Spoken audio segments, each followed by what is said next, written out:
Hi, Fremont family. I'm Jared Fisher, and in today's reading, we are starting the Gospel of Matthew, chapter 1.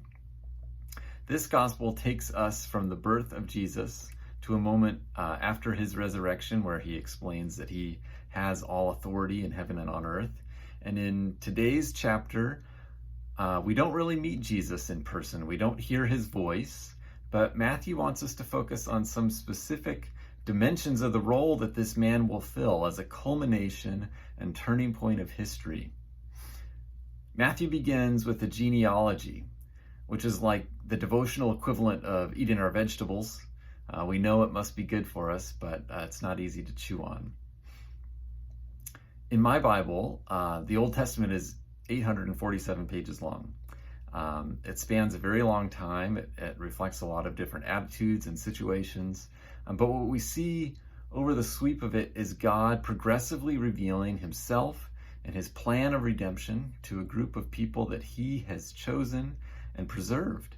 And we see developing in the prophets, through the prophets, a complex and poetic sense of the tragedy that God sees when he watches humanity kind of churn along in every generation.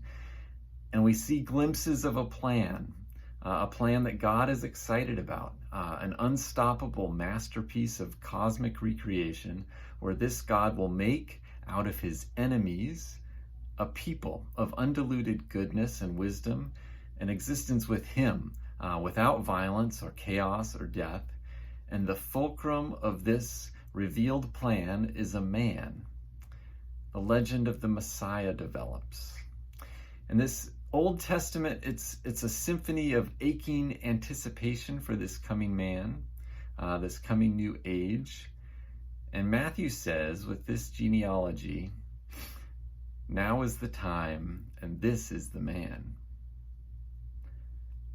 We see stories in the Bible for some of the names in this chain of humanity. We have some mixed bags and some bad guys and some very bad guys and some surprises. And there's a lot of names that are unknown. And in the same way that genealogies are used in the Old Testament, here we see an unbroken procession of God's great intention through the turbulent chaos of specific human lives and families. Jesus comes as the son of Abraham, who is chosen out of the nations and given a great promise.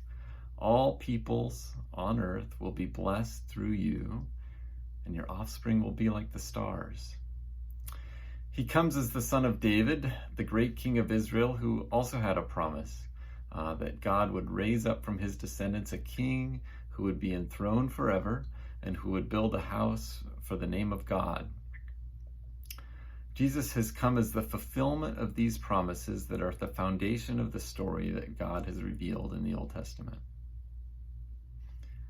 Let's imagine that our biblical canon had a book of scripture written like 1,000 years after Jesus' resurrection, like a sequel to the book of Acts.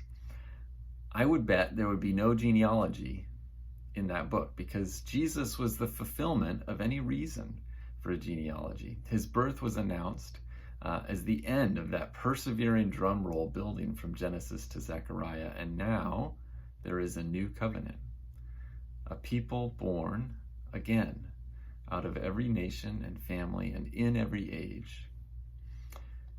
We're going to read in this gospel a lot of Jesus' teaching.